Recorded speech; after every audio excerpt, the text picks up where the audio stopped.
à ceux qui nous rejoignent sur ce live co-organisé aujourd'hui par l'Institut Open Diplomacy et Kedge Business School. On aurait aimé vous retrouver à Marseille en plus de ce live, mais évidemment vous savez que les circonstances sanitaires nous empêchent d'être à vos côtés physiquement. D'autant plus que ce coup-ci, on est à cheval entre les deux rives de l'Atlantique pour cette masterclass un peu extraordinaire qui s'appelle « Pour accélérer la course contre la montre ».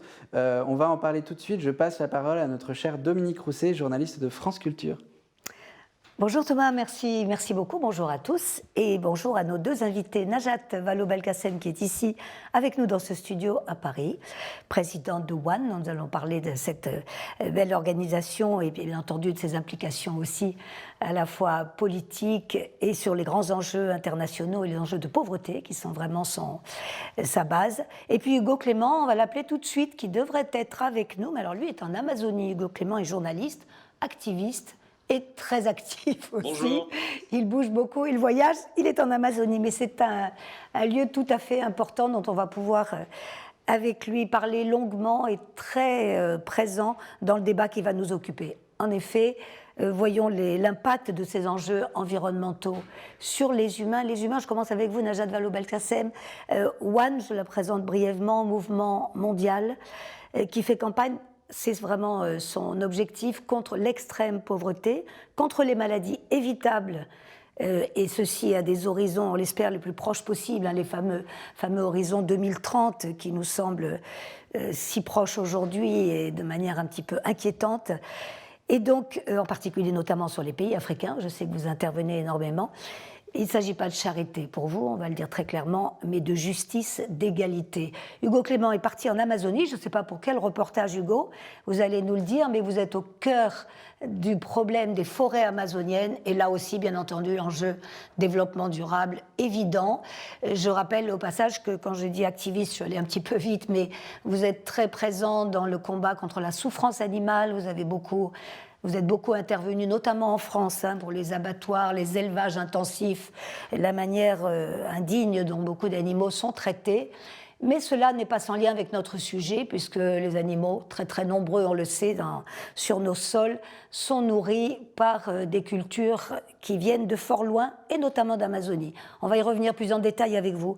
Najat Vallaud-Belkacem, donc, je rappelle aussi votre organisation, vit non pas de fonds publics, hein, de subventions, mais bien de la générosité, des partenariats aussi, c'est ça, du mécénat ? Absolument, et c'est l'une des raisons pour lesquelles je voulais m'associer aux rencontres du développement durable, parce que je pense que compte tenu des objectifs qu'on est en train de se fixer dans les conversations que nous avons aujourd'hui et dans notre action respective, c'est-à-dire éradiquer l'extrême pauvreté, mieux partager la terre, avoir enfin une planète du bien-être, ces objectifs sont tellement ambitieux qu'on ne peut pas y arriver seul, soit les pouvoirs publics, soit le monde des ONG, soit le secteur privé. Il faut vraiment qu'on travaille main dans la main. Et donc vous avez raison de souligner qu'une ONG comme celle-là, en effet, a des partenaires qui viennent du secteur privé aussi, et c'est tout aussi important pour atteindre ces objectifs. Des fondations et des philanthropes, qui est quelque chose peut-être moins bien connu en Europe et plus spécifiquement dans les pays latins. On sait que ça existe dans les pays anglo-saxons depuis bien longtemps, mais qui est en train de monter en ampleur, on l'espère d'ailleurs, oui, parce en que dépit de cette crise qui frappe tout le monde. Je pense en effet que le secteur privé, puis les individus qui en ont les moyens aussi, sont de plus en plus sensibles à une forme d'éthique et de nécessité de contribuer à leur mesure à ce qui se passe sur notre planète et les sujets dont on va parler. Ça ne veut pas dire d'ailleurs que les pouvoirs publics n'ont pas de rôle à jouer pour structurer cette solidarité. Mais c'est vrai que quand cette solidarité vient de façon spontanée de la part de philanthropes, il faut aussi savoir saluer cela. Ce qui rend plus facile pour vous, évidemment, si vous avez ce monde derrière vous, cette solidarité pour faire pression sur les gouvernants, y compris au niveau européen. Vous êtes parfois sévère sur les budgets européens qui votent, par exemple, des réductions de l'aide.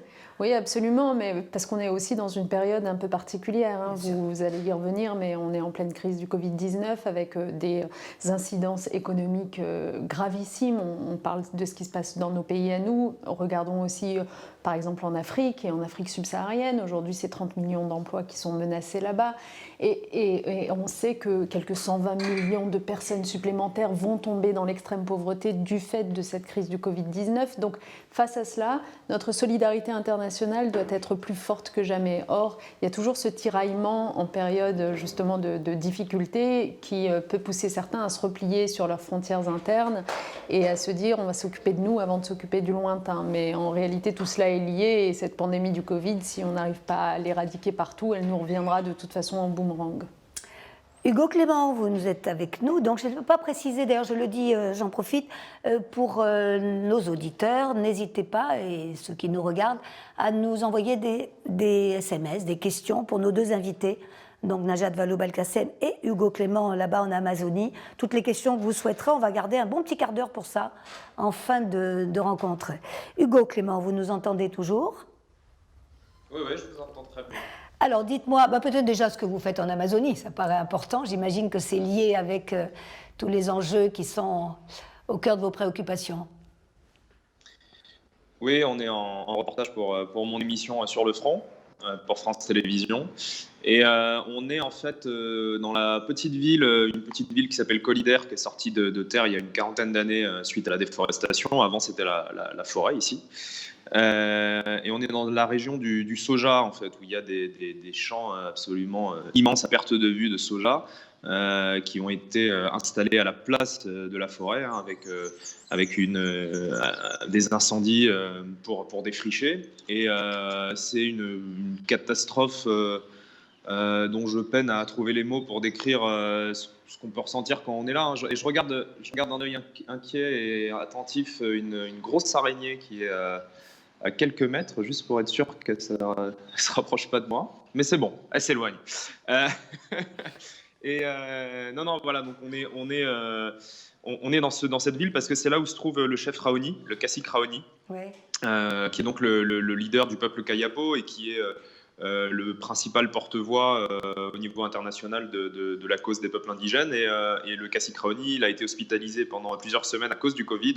Madame la ministre le disait il y a quelques secondes, le Covid frappe pas seulement l'Europe et les pays occidentaux, frappe aussi l'Amazonie, frappe particulièrement durement les peuples indigènes qui sont isolés, qui ont parfois un système immunitaire qui est moins résistant que le nôtre face au virus qui circule au niveau mondial. Donc on a voulu venir ici à la fois pour rencontrer le chef Raoni, qu'on avait déjà rencontré il y a un an, qui avait lancé un appel de détresse un peu il y a un an suite à la situation en Amazonie, où il y avait eu en 2019 l'année de tous les records en termes de déforestation et d'incendie.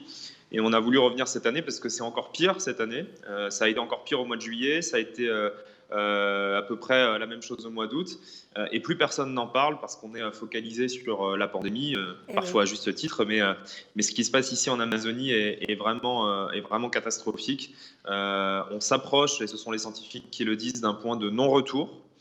C'est-à-dire qu'au-delà de ce point-là, la déforestation sera tellement avancée que la forêt ne sera plus en capacité de se régénérer elle-même. Et ça va bouleverser non seulement la vie de cette région, mais la vie du monde entier, puisqu'on connaît le rôle indispensable que joue la forêt amazonienne au niveau mondial. Oui. On commence à voir... On rappelle, Hugo Clément, on rappelle que ces cultures, ces milliers d'hectares de soja, donc ces milliers de forêts défrichées pour la culture du soja, le soja en question est destiné aux animaux, pour la plupart dans les pays développés, enfin de plus en plus également dans les pays en développement, puisqu'on sait que la consommation de viande augmente chez eux aussi, mais quand même en priorité encore aujourd'hui sur les gros consommateurs de viande. Et là, on retombe sur vos préoccupations à la fois de santé, de bien-être animal, mais aussi de consommation excessive. Effectivement, la Chine aussi est un gros acheteur de soja brésilien. Gros consommateur de viande.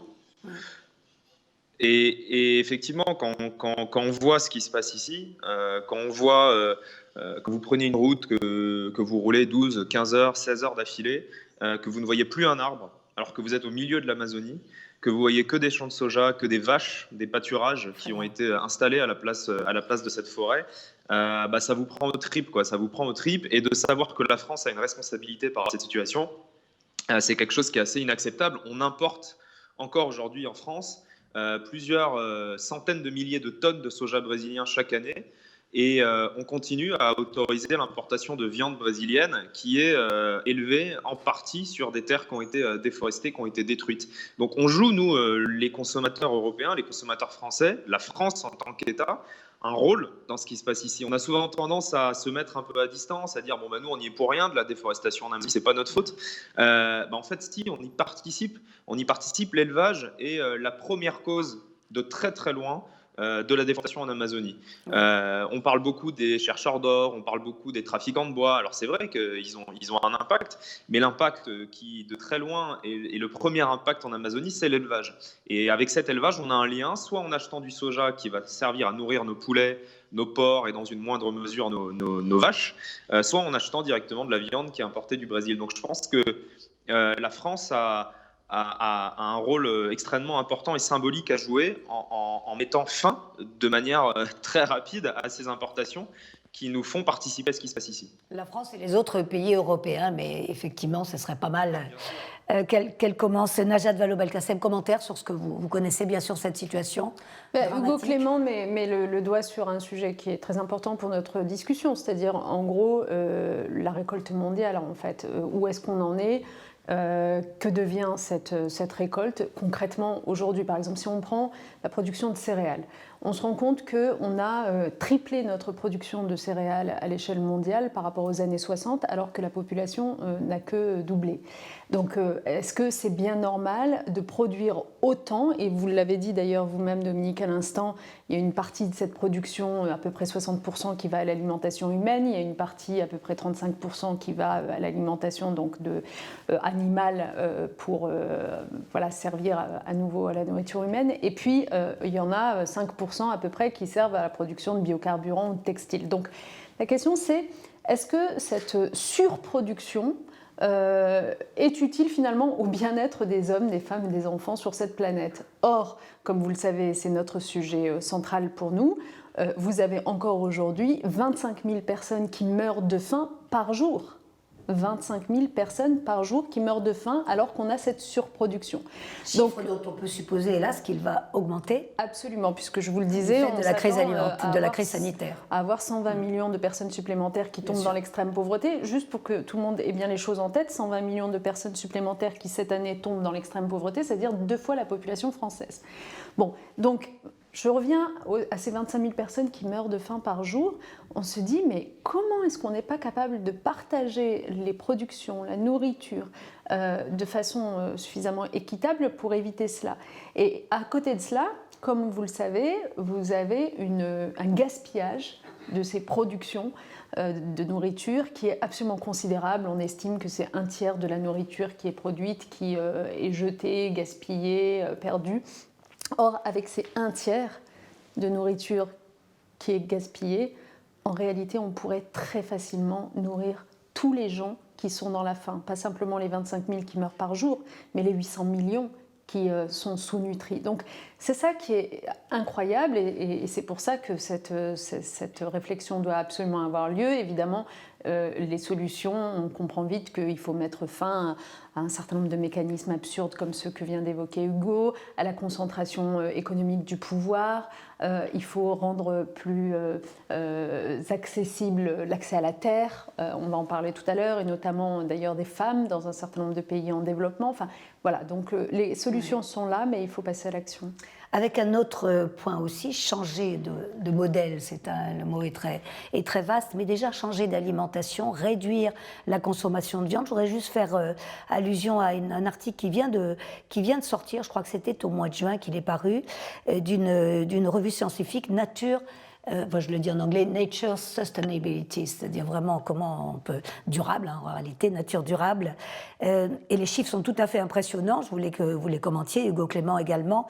Des chercheurs, donc ces chercheurs ont montré que passer à l'alimentation végétale permettrait de stocker 25 années d'émissions fossiles, c'est-à-dire celles qui nous font tant de mal. Une marge de manœuvre qui serait multipliée par 3 pour ne pas dépasser les fameux 1,5% de réchauffement à l'horizon 2100, malheureusement un objectif qui semble aujourd'hui à peu près inatteignable, mais en tout cas pour réduire très drastiquement la difficulté. C'est donc vraiment, sans parler du problème sur la biodiversité qui font, on vient de l'apprendre il y a quelques jours, de manière très, très spectaculaire, hein, près de 70% entre 70 et 2016. Hugo Clément ou Najat Belkacem sur cette réduction de la consommation, ça fait partie aussi des combats que vous menez, même si vous intervenez pour Najat beaucoup dans les pays en développement et pour Hugo beaucoup sur les questions animales. Mais pour compléter ce que disait Madame la Ministre, je pense qu'il faut vraiment avoir en tête effectivement que 70% de la surface agricole mondiale aujourd'hui, selon la FAO, est monopolisée par l'élevage. Et l'élevage, il nourrit qui? Il nourrit les pays riches. C'est-à-dire que quand vous prenez un Français moyen, c'est 86 kilos de viande par an et par personne. Vous prenez la moyenne en Afrique, c'est 15 kilos par an et par personne. Donc l'élevage intensif aujourd'hui, qui prétend, pour se défendre, nourrir la planète, c'est souvent l'argument qu'on entend, oui, mais il faut bien nourrir la planète. En fait, c'est faux. L'élevage intensif au niveau mondial, il nourrit des pays riches qui mangent déjà trop de protéines, qui ont une proportion de personnes en surpoids qui est très importante. 55% des Français sont en surpoids, 45% des Françaises. Donc, c'est un système absurde. Je trouve que le mot qu'utilisait Najat Vallaud-Belkacem est très vrai. C'est qu'on monopolise la surface agricole mondiale pour produire de la viande qui va nourrir des gens qui sont déjà trop nourris au détriment de gens qui auraient besoin de production céréalière, de production végétale pour se nourrir et qui, eux, sont sous-nourris. Donc, c'est un système qui marche sur la tête, qui n'a aucun sens. Et donc, je pense qu'il faut vraiment y mettre fin. Et le consommateur a un rôle clé à jouer. On le dit, on le répète, toutes les études scientifiques qui se succèdent le disent, il faut manger moins de viande, il faut réduire de manière très importante sa consommation de viande. Alors moi, je suis végétarien, d'autres vont encore plus loin, sont véganes. Je ne pense pas que tout le monde soit prêt à prendre ces décisions-là. Je ne pense pas que ce soit indispensable que tout le monde devienne végétarien, en tout cas d'un point de vue impact climat, parce qu'après on pourrait parler de l'éthique et de la production animale, mais c'est un autre sujet. D'un point de vue environnemental, climatique, et de biodiversité, parce que l'élevage est le premier facteur de perte de biodiversité, et la pêche est le second. Il faut qu'on réduise drastiquement cette consommation de produits animaux. On ne peut pas éviter le mur vers lequel on va en continuant le niveau de consommation actuel. Tous les scientifiques le disent. Donc à un moment donné, on a besoin d'action, on a besoin que les citoyens, eux, et de plus en plus le font, refusent d'acheter les produits qui viennent de l'élevage intensif, se tournent vers des productions plus respectueuses, plus locales. Le local, c'est très important. Mais la production locale, par exemple de viande en France, si votre viande en France, elle est nourrie avec des céréales qui viennent de l'autre bout du monde, avec du soja qui a été planté à la place de la forêt amazonienne, ça n'a pas de sens non plus. Donc il faut une production locale, nourrie avec des céréales et des végétaux locaux aussi, et il n'y en a pas beaucoup en fait de la viande comme ça. Quand vous allez au supermarché, quand vous allez à la boucherie, on va dire que 80-90% de ce qu'on vous propose, c'est de la viande qui vient de l'élevage intensif. Donc il faut qu'on remette en cause ça, il faut que les Et donc nourri, comme vous l'avez dit, par le soja qui vient de beaucoup plus loin. Juste encore un point sur cette étude, je voudrais que Najat Vallaud-Belkacem, et que nous allions un peu vers les pays africains aussi, qu'elle connaît bien sur ces questions alimentaires. Juste encore un point sur cette étude, les agriculteurs, et on peut comprendre hein, qui discutent beaucoup sur ces questions, disent que quelque part quand même, ils peuvent être, je les cite, refroidisseurs de climat en séquestrant dans les prairies le carbone. C'est certainement vrai, mais les mêmes scientifiques, donc de l'article dont je parlais, disent que cette réponse ne résiste pas à l'analyse, car les forêts sont bien plus capables de stocker beaucoup plus, peut-être 3 à 4 fois plus de carbone que les prairies. Juste pour ajouter ce point-là, Najat Vallaud-Belkacem, on parle de l'alimentation des pays riches pour arriver à une situation alimentaire beaucoup plus... Oui, mais si vous me le permettez, ce qui se passe dans les pays riches, dans nos pays, évidemment, me concerne tout autant. Et d'ailleurs, je me souviens avoir beaucoup travaillé dans mes précédentes fonctions, puisque j'étais dans le secteur privé et dans une entreprise qui s'appelle Ipsos, dans laquelle on menait beaucoup d'enquêtes nous permettant de mieux comprendre les mouvements du monde. Et j'ai beaucoup travaillé sur la question notamment du surpoids dans les pays riches. Et donc, je veux rebondir là-dessus, parce qu'il faut bien comprendre, et c'est d'ailleurs uniquement comme ça qu'on embarquera le plus grand nombre de citoyens avec nous dans la nécessité de la solidarité internationale et du changement de modèle. Il faut bien comprendre que ce mode de fonctionnement absurde qu'on vient d'évoquer ne rend pas heureux les habitants des pays riches non plus. quand on est en surpoids, quand on a une alimentation qui nous est proposée à moindre coût, mais qui est trop riche en gras, trop sucré, etc., c'est pas une bonne chose. Dans un mode de vie qu'on sait de plus en plus immobile, donc où on fait moins de sport, donc ça crée un certain nombre de problèmes de santé. Et je pense qu'en réalité, l'une des choses que les pouvoirs publics devraient faire davantage, c'est communiquer aussi à l'attention de leurs citoyens dans les pays riches sur le fait que ce système n'est pas viable pour eux non plus. Donc une fois qu'on a dit ça, j'en reviens à votre question. Le vrai sujet aussi aujourd'hui, c'est la place de l'agriculture dans le monde, en fait. On sait que dans les pays en développement, pour revenir à cela, cette agriculture, elle permet de vivre à près de 80% de la population des pays pauvres, hein, dont c'est le principal revenu. La question, c'est comment se fait cette agriculture ?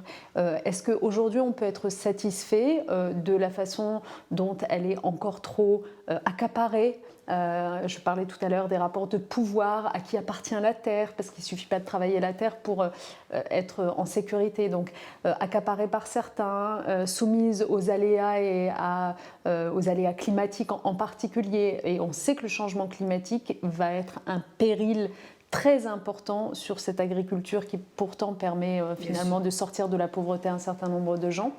Donc, c'est la raison pour laquelle on ne peut pas penser la fin dans le monde sans penser la question du changement climatique et la question de nos modèles.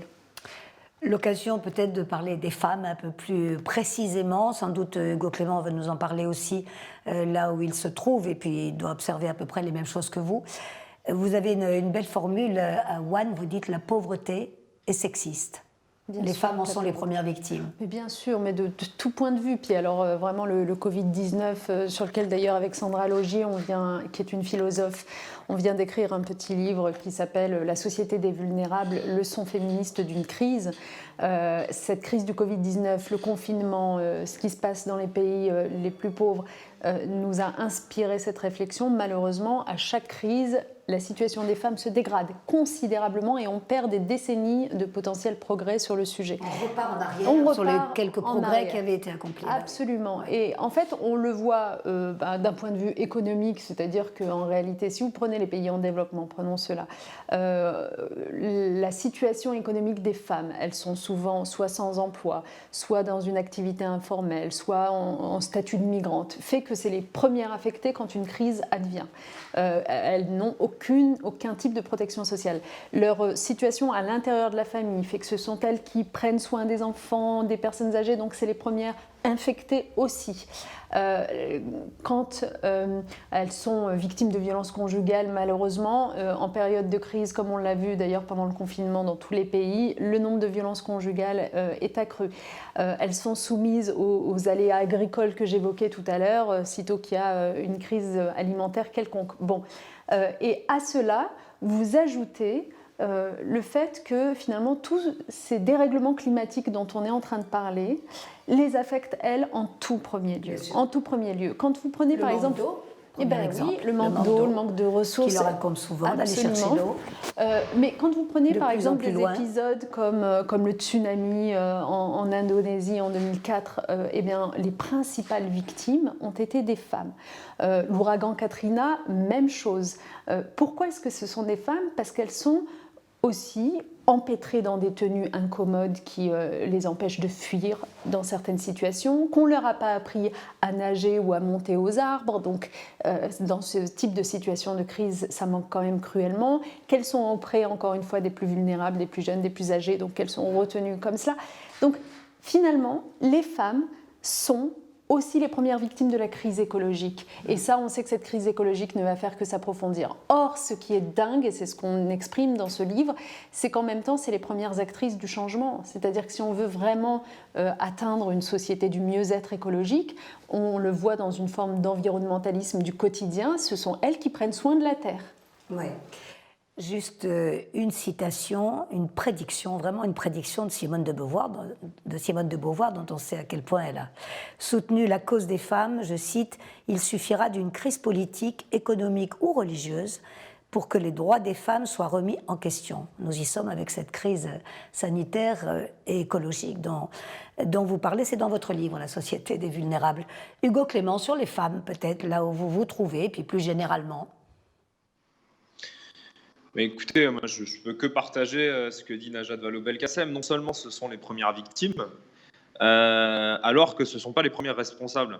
C'est ça surtout moi qui me frappe partout où on va, c'est-à-dire que les personnes qui font du mal à l'environnement, les personnes qui par leur comportement de possession, de pouvoir, de contrôle total sur les choses, que ce soit les arbres ou les animaux, infligent des souffrances et nous mettent toutes et tous dans une situation difficile, ce sont des hommes, quasi exclusivement. J'ai jamais rencontré des femmes braconniers, j'ai jamais rencontré des femmes chercheurs d'or illégaux, j'ai jamais rencontré des femmes trafiquants de bois, j'ai jamais rencontré des femmes qui détruisent volontairement leur environnement immédiat. Alors après, peut-être que ça existe d'ailleurs sûrement, mais on ne va pas se mentir, dans l'écrasante majorité des cas, ce sont des hommes qui causent des dégâts à l'environnement et qui font du mal aux animaux. Donc je ne veux pas en tirer de leçons ou d'enseignements, mais ce qui est sûr, c'est que les femmes, ici par exemple en Amazonie, elles sont au front. Elles sont au front parce qu'elles doivent servir de ciment à des communautés qui sont en train d'éclater à cause de la destruction de leur environnement. Elles sont au front au sens premier du terme parce qu'elles sont les armes à la main dans certaines zones qu'on a rencontrées il y a quelques semaines, les Guajajars, notamment le peuple Guajajar, qui a monté un groupe qui s'appelle les Gardiens de la forêt, qui patrouille les armes à la main dans la forêt pour expulser les trafiquants de bois. Il y a des femmes dans ces gardiens de la forêt. Les femmes indigènes jouent un rôle très important dans la mobilisation des communautés. Elles organisent des marches des femmes à Brasilia, près des lieux de pouvoir brésiliens, pour aller revendiquer leurs droits, etc. C'est une action indispensable, l'action des femmes indigènes pour la préservation de la forêt. Et en plus de ça, en plus de lutter les armes à la main parfois pour protéger la forêt amazonienne, il faut qu'elles continuent à assumer le rôle qui leur est attribué de gérer le foyer, gérer les enfants, comme partout dans le monde finalement. Et c'est vrai que les femmes sont les premières victimes de la pauvreté et des conséquences du changement climatique et de la violence qui s'exerce sur les populations victimes de la destruction de leur environnement et de la biodiversité en général. Ouais. Et elles pourraient peut-être, sans doute, être les premières actrices aussi à réagir si on leur faisait confiance. Najat. Ce que dit Hugo Clément m'a fait penser à une chose que j'ai vécue il y a à peu près 1 an de cela, qui était quand même particulièrement marquante pour moi. C'était exactement il y a 1 an, puisque c'était à l'occasion de l'Assemblée générale des Nations Unies, donc c'était au mois de septembre à New York, à l'époque où on pouvait encore se déplacer. Et à ce moment-là, je travaillais beaucoup avec la fondation Bill et Melinda Gates, qui s'occupe beaucoup de ces sujets-là. Et la fondation avait décidé de réunir à New York, en parallèle de l'Assemblée générale des Nations Unies, tous les activistes du monde qu'elle soutient pour qu'ils aident à atteindre les fameux objectifs du développement durable. Elle en soutient partout, des gens qui se battent contre justement la déforestation, la violence, bref. Donc elle réunissait 500 personnes à peu près venant du monde entier et qui prennent toutes des risques pour ces combats-là. Je suis entrée dans cet amphithéâtre un matin. Et j'ai vu à quoi ressemblait cet amphithéâtre. C'était extraordinaire. 70% de cet amphithéâtre était fait de femmes jeunes, en gros l'équivalent d'une Greta Thunberg de 16 à 25 ans pour aller vite. Et ça s'est inscrit sur ma rétine parce que c'était exactement le moment où en même temps, sur les ondes françaises notamment, on entendait beaucoup de gens comme Alain Finkielkraut ou d'autres qui s'en prenaient à Greta Thunberg au motif qu'elle n'était pas assez âgée pour comprendre de quoi elle parlait, pas assez autonome, etc. Et en fait, je me suis dit, mais c'est incroyable, il y a 2 mondes qui coexistent sans se rencontrer. Il y a le vieux monde, en quelque sorte, celui où on croit vraiment que, parce qu'on est une jeune femme, on n'a pas encore les épaules pour s'exprimer sur pourtant ce qui nous concerne directement. Et puis, il y a le monde des vrais activistes qui prennent des risques au quotidien, parce que c'est pas simple, dans la plupart des pays, ceux que visite Hugo Clément en particulier, d'aller lutter contre le pouvoir. Des risques physiques, évidemment. Il y a des activistes qui se font tuer tous les jours. Donc, le vrai monde des activistes, de la conviction et finalement de la capacité à changer vraiment notre société, qui était là, mais qui n'était pas reconnu par le vieux monde. Donc je voulais juste insister là-dessus, parce que oui, je pense que le pouvoir de demain, il devra évidemment faire toute sa place aux femmes si on veut que ça change. Une question pour vous, justement, Najat Vallaud-Belkacem. On quitte le seul camp des femmes. Elle vient de Cécile Rasque. Vous pouvez nous en adresser encore. On a encore pas mal de temps pour discuter tous ensemble. Alors que notre système économique demande une croissance constante pour fonctionner, et on voit bien que même s'il y a des évolutions, on y est encore dans ce modèle-là, quelles sont vos propositions pour limiter l'impact environnemental lié à la surconsommation? Question peut-être plus politique, quel type de solutions, de propositions vous soutenez avec votre organisation, ou même sur le plan politique, personnel? Oui, de manière générale, lorsque nous sommes entrés en confinement, ça a été une période au début, rappelez-vous, où beaucoup de gens se sont laissés aller à imaginer à quoi pourrait ressembler le monde d'après.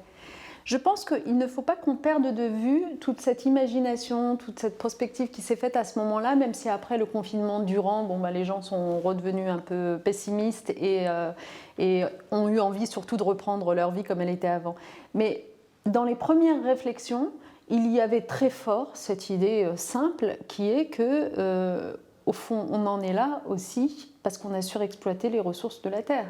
Et donc, en fait, la réponse, c'est cesser de surexploiter les ressources de la Terre, c'est-à-dire avoir finalement un mode d'aménagement du territoire, de construction de nos villes, de consommation, de transport, de déplacement qui soit tout simplement viable, durable, soutenable. Donc, repenser de quoi nous avons besoin et finalement faire les choses en fonction de ce dont nous avons besoin plutôt que surproduire comme nous le disions tout à l'heure. Mais la réponse que l'on entend souvent, enfin l'objection que l'on entend souvent à ces propositions, ce sont les menaces pour l'emploi, pour l'économie telle qu'elle fonctionne aujourd'hui.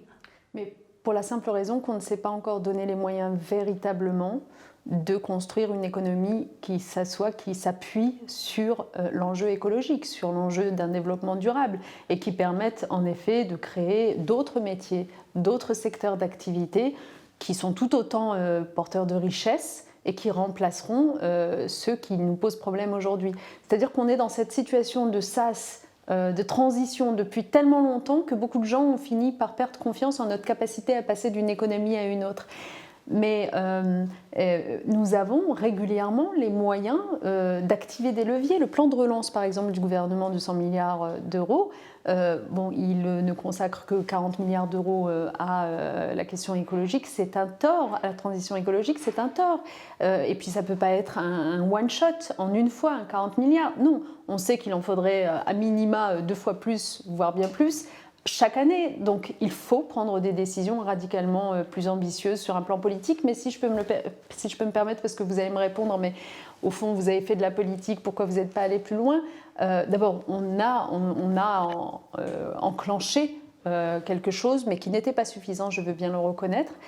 Je pense que pour que les pouvoirs publics aillent résolument plus loin, il faut que le mandat leur soit donné par les électeurs.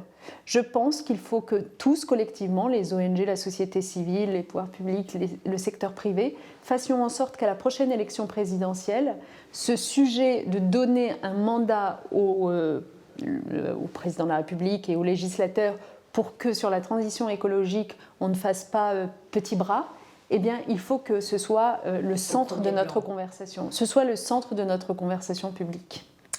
Autre question ou commentaire d'ailleurs, ça vient aussi d'une étude Université d'Oxford, peut-être qu'Hugo Clément veut y répondre. Selon cette étude, si le monde passe à une alimentation végétale, 75% des terres dédiées à l'élevage, donc nous avons dit qu'elles étaient tellement nombreuses, pourraient être libérées, ça veut dire quand même la superficie de la Chine, des USA, de l'Union européenne et de l'Australie réunies.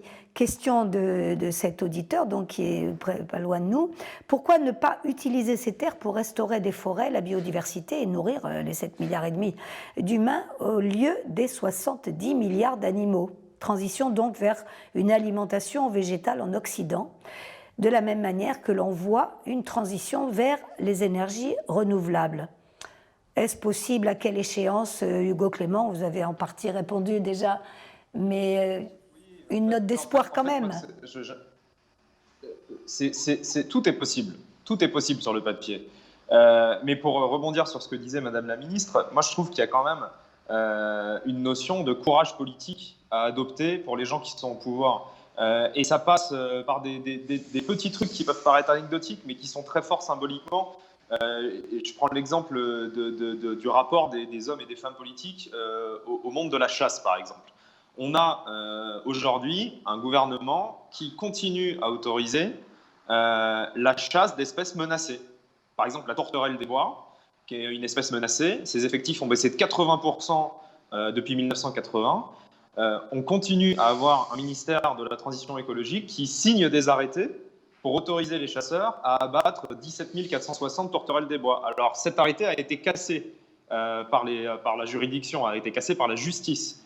Mais il a été autorisé à la base par le pouvoir politique. Et c'est le cas de ce gouvernement, mais c'est le cas des précédents, c'est le cas de celui auquel appartenait Madame Najat Vallaud-Belkacem, c'est le cas de tous les pouvoirs politiques ces dernières années qui plient face au lobby et qui n'ont aucun courage politique pour défendre ce qu'attendent les citoyens, ce qu'attend la majorité des citoyens, c'est-à-dire des décisions fortes pour des choses qui sont évidentes. Ce qui se passe sur la chasse des espèces menacées, c'est une évidence. Tous les scientifiques le disent. Il faut arrêter de tuer les espèces qui sont menacées. Bon, et ben pourtant, malgré tout, tous les gouvernements qui se succèdent continuent à autoriser cette chasse. Donc, c'est un exemple parmi des milliers d'autres. Et évidemment, il est impossible de tout changer du jour au lendemain. Mais il y a des sujets comme ça, très précis, très concrets, sur lesquels il est possible de faire quelque chose parce que les gens qui ont le pouvoir signent ou non des arrêtés et continuent à plier face à des lobbies minoritaires qui représentent personne, qui causent des dégâts énormes à l'environnement. Et gouvernement après gouvernement, ça continue. Et donc, je pense qu'à un moment, c'est aussi ça qui explique le désamour entre les citoyens et les responsables politiques. C'est qu'on voit que sur des sujets aussi évidents, le courage politique est nul et la réponse politique est nulle. Et donc, au bout d'un moment, on creuse le fossé entre les citoyens qui se disent « mais on va dans le mur, mais personne ne fait rien, donc pourquoi moi je ferais quelque chose ?» Parce que c'est vrai qu'on se dit, moi, à mon niveau, je peux manger moins de viande, je peux faire attention avec quel véhicule je roule, je peux dépenser moins d'eau, je peux faire gaffe au plastique. Mais si dans le même temps, on a des responsables politiques qui continuent à autoriser des chasseurs à dégommer 17 460 tourterelles des bois, qui est une espèce menacée, quel sens mes actions individuelles ont dans ce contexte-là? Donc il faut aussi mettre la responsabilité sur les épaules des responsables politiques. Oui, on va laisser Najat Vallaud-Belkacem commenter ce que vous venez de dire là. Pression des lobbies, bien sûr, vous l'avez vécu comme tous les ministres. Et j'allais même au niveau européen, peut-être pour quitter le seul territoire français, c'est un exemple. Mais on se dit qu'une mesure comme celle-ci serait quand même très symbolique et pourrait frapper les esprits. Oui. Vous avez été confronté à ces difficultés. Quand on dit représente personne, c'est pas du tout qu'il représente personne, c'est qu'il représente beaucoup de monde.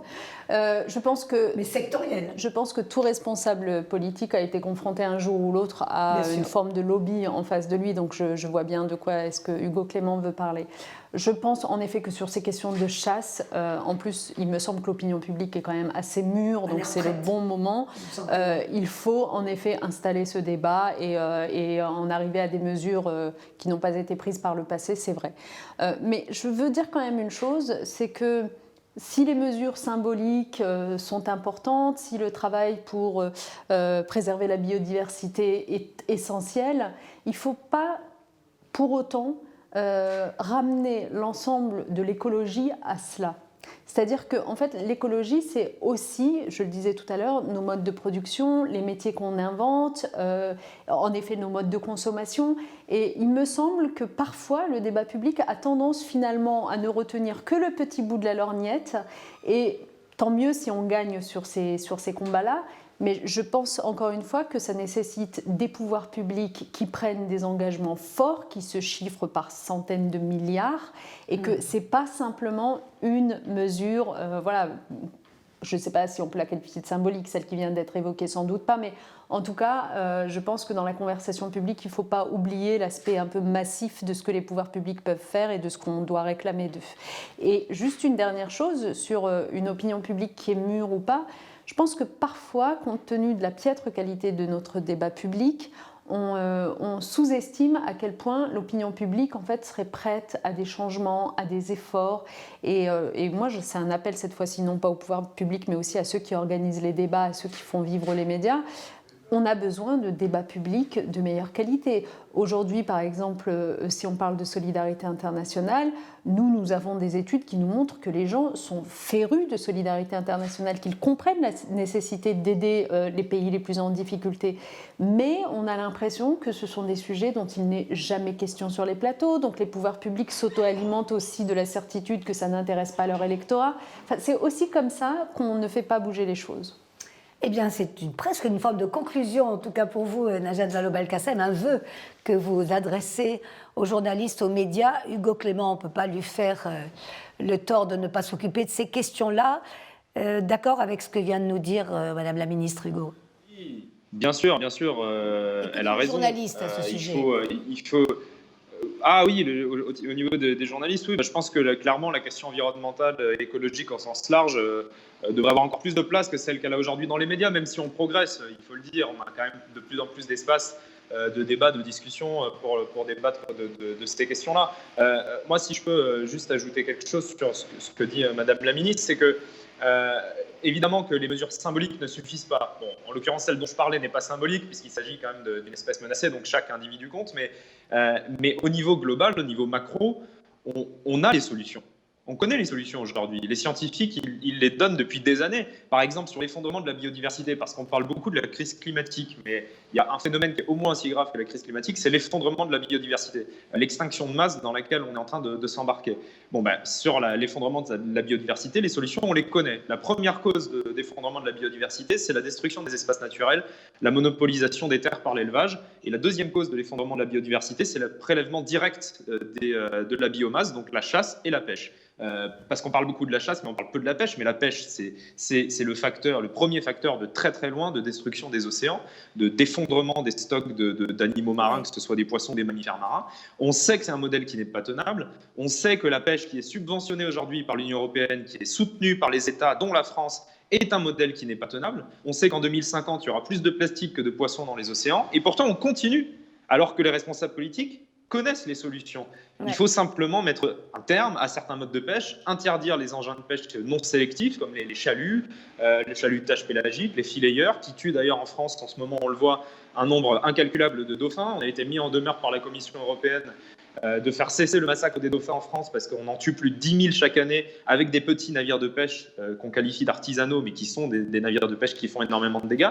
Donc les solutions, on les connaît. Les responsables politiques, ils les connaissent. Ils savent ce qu'il faut faire pour mettre un terme à cette crise, à cet effondrement de la biodiversité. En tout cas, ils connaissent les mesures d'urgence. Alors, ça ne veut pas dire qu'il ne faut pas mettre en place un accompagnement pour les secteurs qui seraient touchés, mais on n'a plus le temps de débattre, on n'a plus le temps de savoir si oui ou non il faut faire ça, qu'est-ce qu'on va faire, de discuter.